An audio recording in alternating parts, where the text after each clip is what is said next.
모습을 각인시키기 위해서 자신이 알고 있는 그런 유명한 사람들을 이야기하거나 그런 사람들하고 관계가 있다 하는 것을 말함으로써 자신을 드러내려고 하는 그런 경향들이 많이 있습니다. 내가 아무개를 알고 있다. 내가 청와대의 누구를 알고 있다. 나는 유명한 저 스포츠맨을 알고 있다. 아주 긴밀한 관계가 있다고 하는 것을 드러내면서 그래서 자신의 존재를 좀 뭔가 사람들 앞에 부각시키려고 하는 그런 경향들이 있습니다.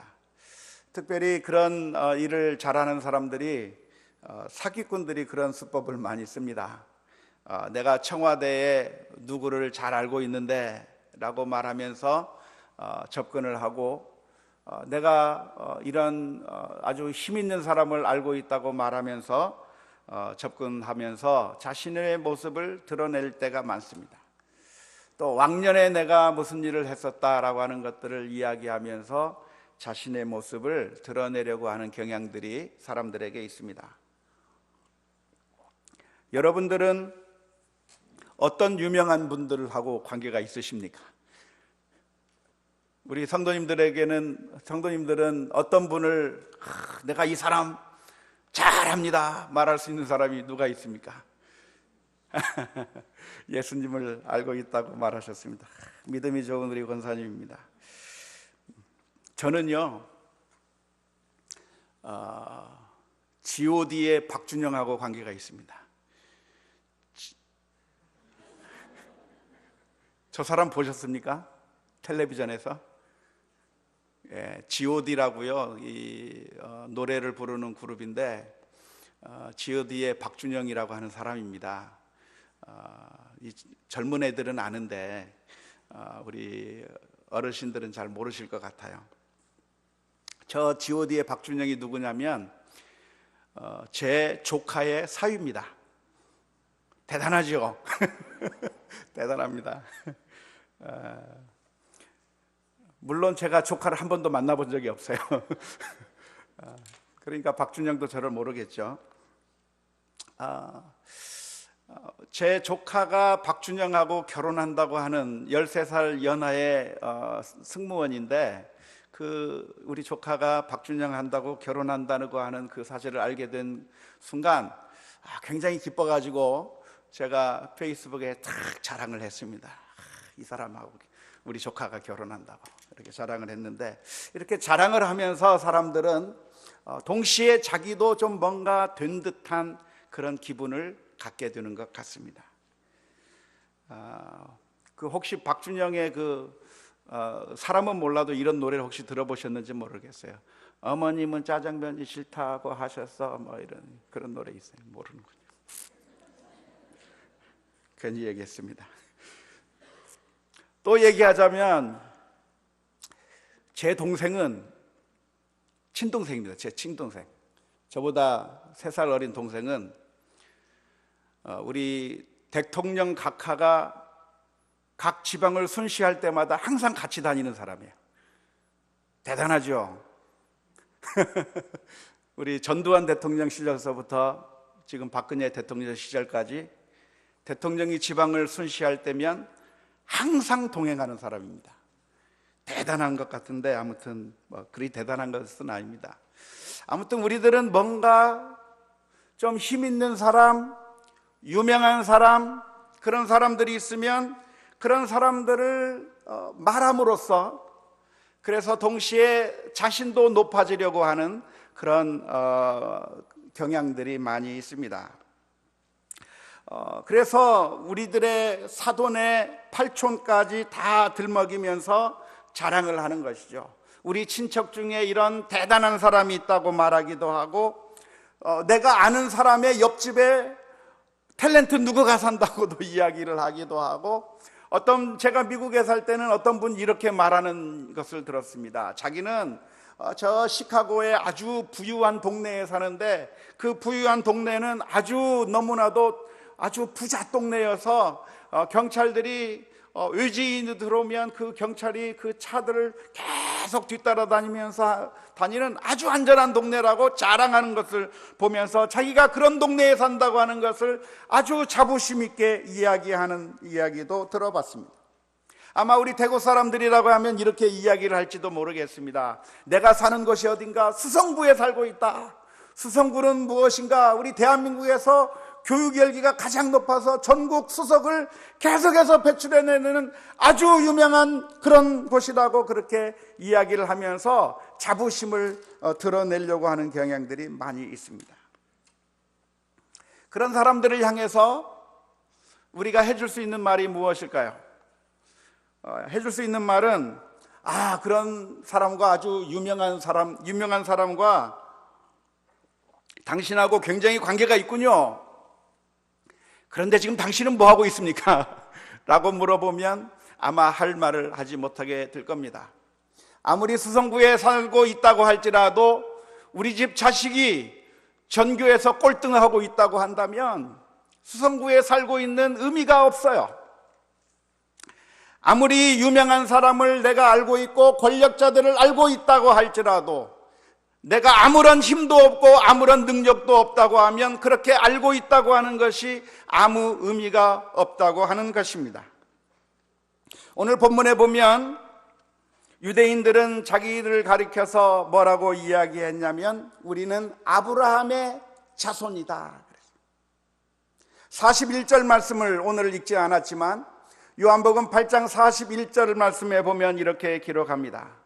너희는 너희 아비가 행한 일들을 하는도다 라고 예수님께서 말씀하시니까 그 유대인들이 대답하되 우리가 음란한 데서 나지 아니하였고 아버지는 한 분뿐이시니 곧 하나님이시로다 그랬습니다.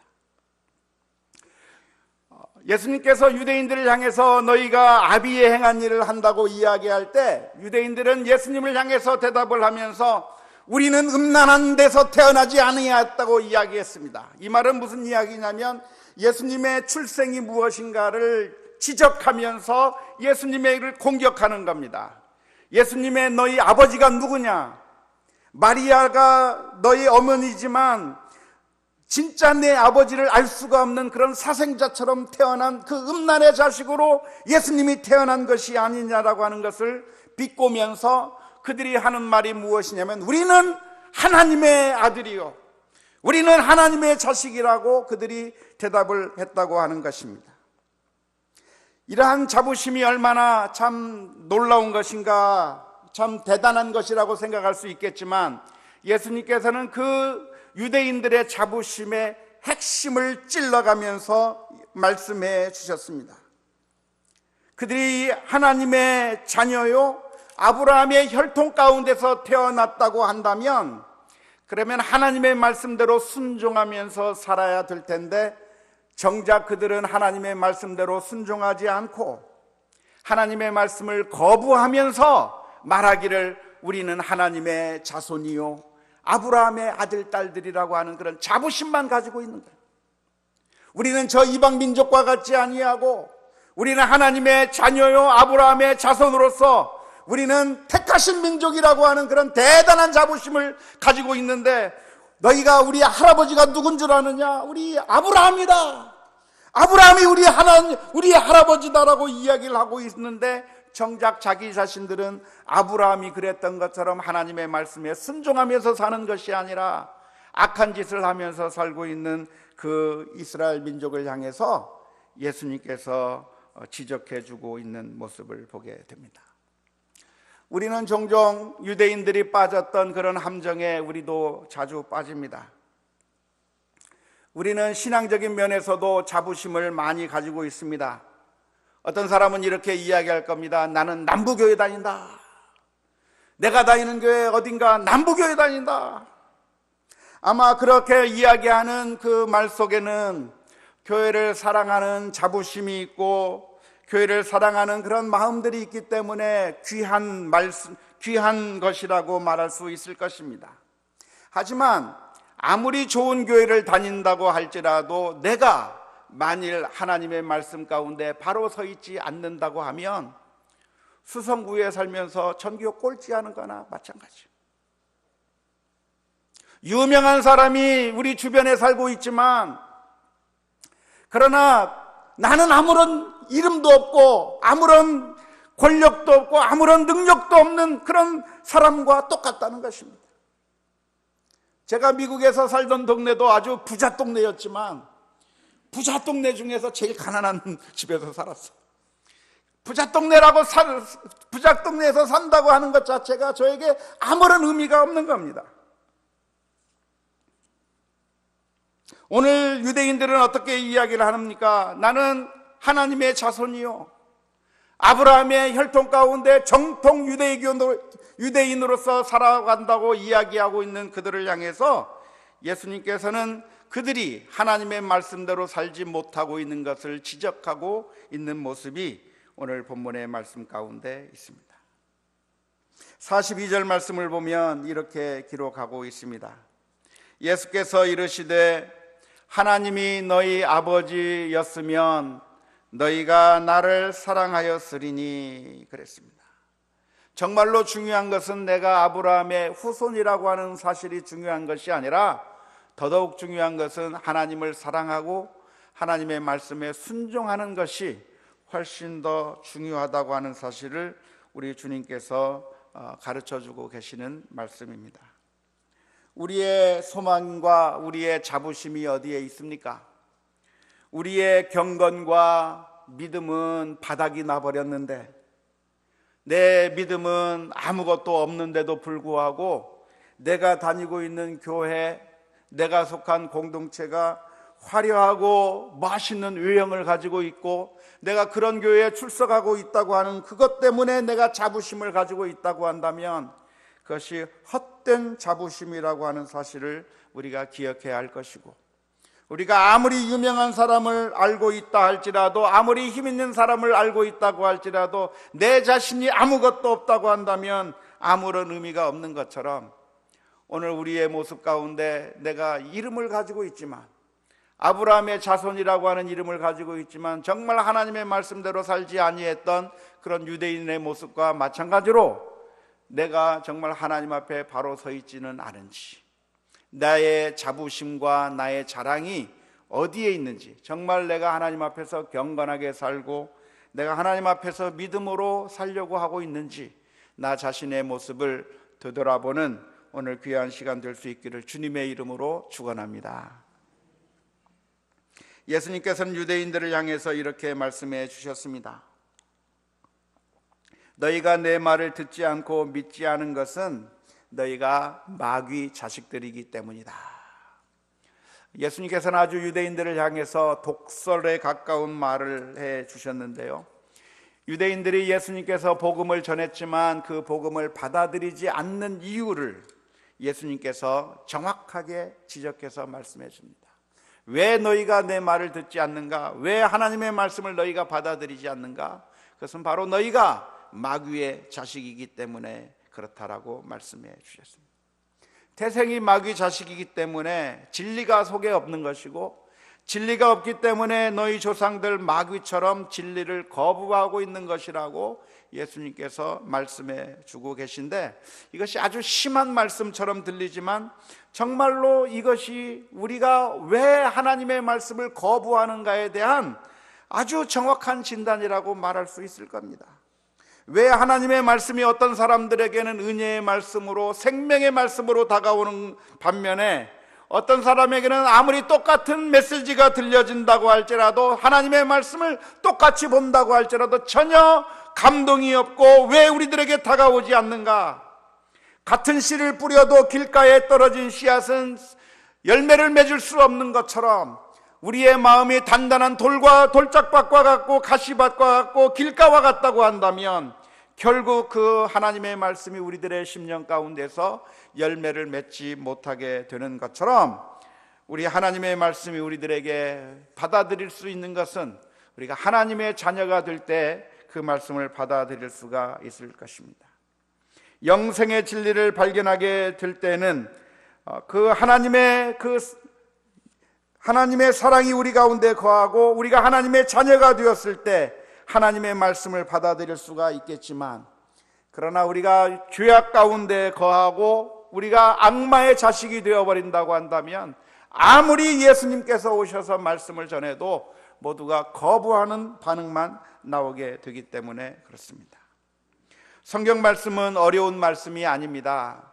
성경 말씀은 종종 이해하기 어려운 부분들이 없는 것은 아니지만, 그렇다고 해서 성경 말씀을 우리가 이해하기 위해서 꼭 학교를 고등학문을 해야만 하나님의 말씀을 이해한다거나 아니면 신학 박사가 돼야만 하나님의 말씀을 이해할 수 있는 것이 아니고, 성경은 누구나 다 읽을 수 있고 누구나 다 깨달을 수 있는 너무나도 쉬운 말씀이라고 하는 사실을 기억할 필요가 있습니다.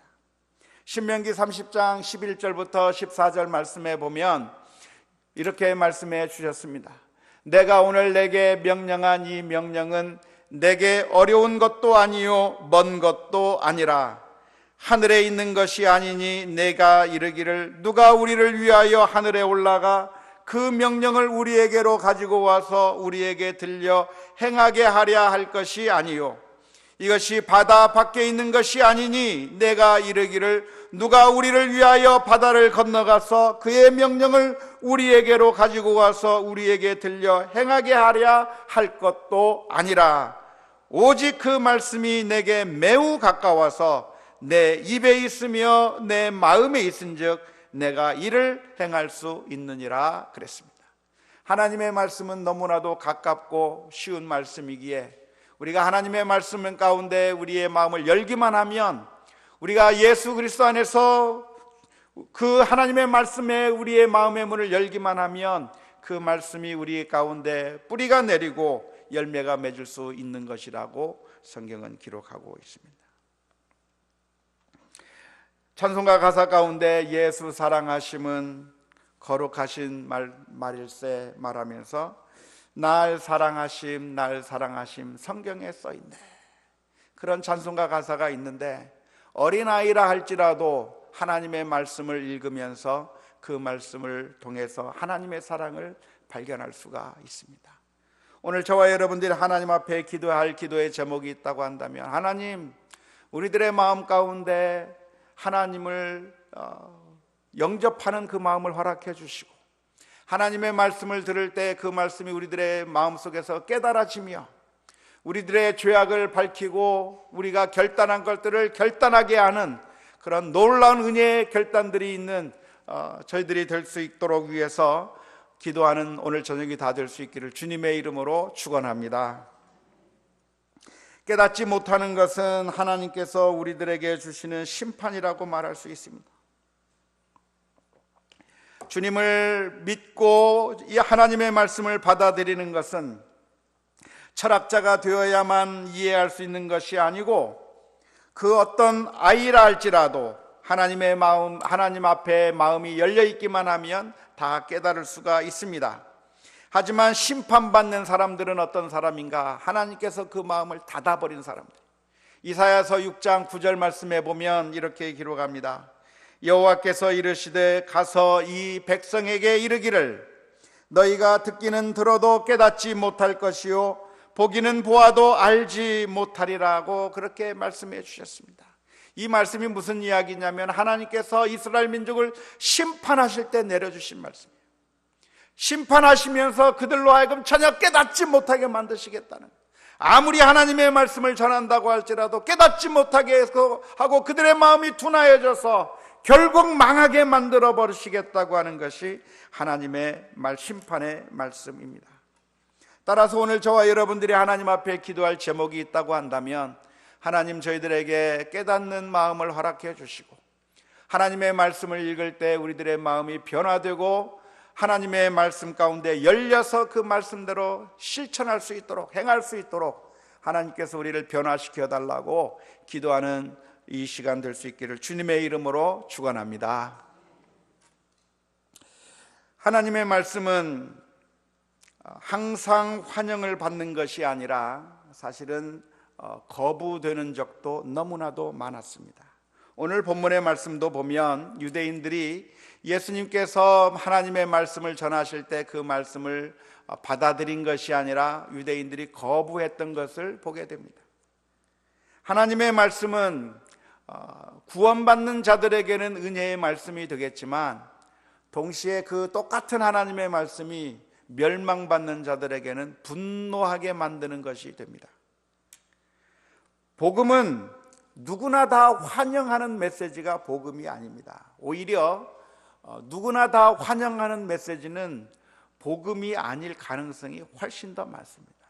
사람들의 귀를 즐겁게 하는 이야기들, 사람들의 그 마음을 만져주는 그런 이야기들을 해줄 때, 사람들의 듣기 좋은 이야기를 할 때 사람들은 다 환영합니다.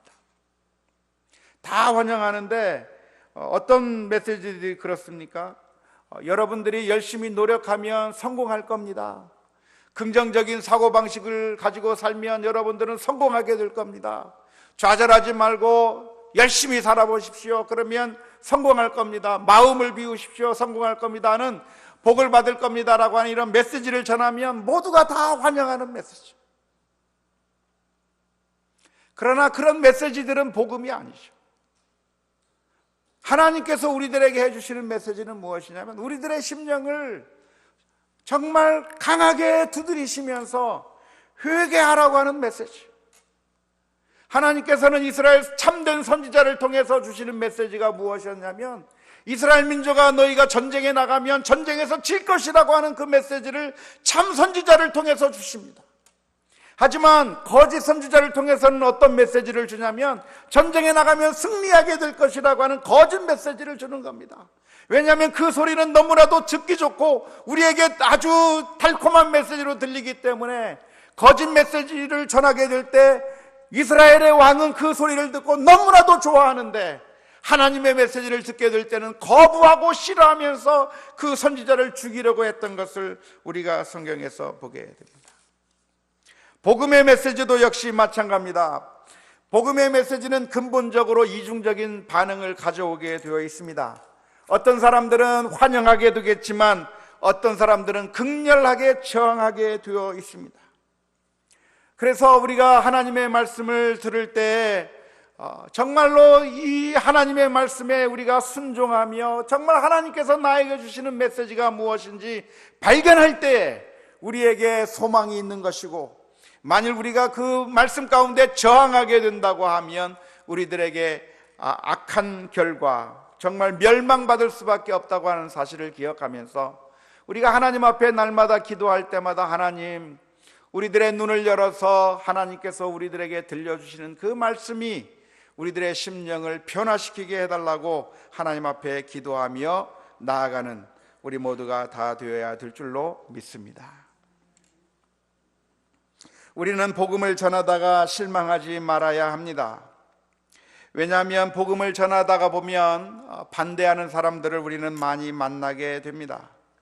복음을 전할 때 사람들이 거부하기도 하고 때로는 모욕을 주기도 할 것입니다. 하지만 그러할 때 우리가 실망하고 낭망할 것이 아니라 주님만을 바라보며 믿음으로 나아가야 합니다. 요한복음 8장 47절의 말씀을 보면 이렇게 기록합니다. 8장 47절의 말씀에 하나님께 속한 자는 하나님의 말씀을 듣나니 너희가 듣지 아니함은 하나님께 속하지 아니함이로다 그랬습니다. 하나님에게 속한 자가 하나님의 말씀을 듣는다고 했는데 우리가 하나님의 말씀을 듣는 것이 얼마나 중요한지 모릅니다. 아담과 하와는 뱀의 유혹을 받았을 때 하나님의 말씀을 들은 것이 아니라 사탄의 이야기를 들었습니다. 하나님의 말씀을 듣고 순종하며 선악과를 먹지 않는 그런 결단을 따라 산 것이 아니라 사탄의 유혹에 귀를 기울이고 사탄의 말을 따라가다가 멸망하는 그런 결과를 가져왔습니다. 예수님께서는 광야에서 시험을 만날 때, 그러나 그 시험을 당할 때 그 시험에 넘어가지 아니하고 미혹하는 자의 음성에 넘어가는 것이 아니라 하나님께서 우리에게 무엇을 원하시는가를 기억하면서 믿음으로 승리하신 모습을 우리는 예수님에게서 보게 됩니다. 오늘 저와 여러분들 앞에는 두 가지 종류의 음성이 있습니다. 하나님의 음성이 우리들에게 들려지기도 하고 때로는 사탄의 음성이 우리들에게 들려질 수가 있습니다. 그럴 때 우리가 사탄의 음성에 따라 귀를 기울이며 따라간다고 하면 우리가 사탄의 자녀라고 하는 사실을 보여주는 것이고, 하나님의 말씀에 순종하며 나아간다고 하면 우리가 하나님의 자녀됨을 증명하며 사는 것이 될 것입니다. 원하기는 저와 여러분들이 믿음으로 살아갈 때 하나님의 자녀됨을 날마다 증명하면서 매 순간순간마다 우리 주님이라면 무엇을 원하실까, 우리 예수님이라고 한다면 무엇을 원하실까를 날마다 분별하는 가운데 믿음으로 승리해 나가는 우리 모두가 다 될 수 있기를 주님의 이름으로 축원합니다. 우리 함께 같이 찬양하겠습니다. 주님 뜻대로 살기로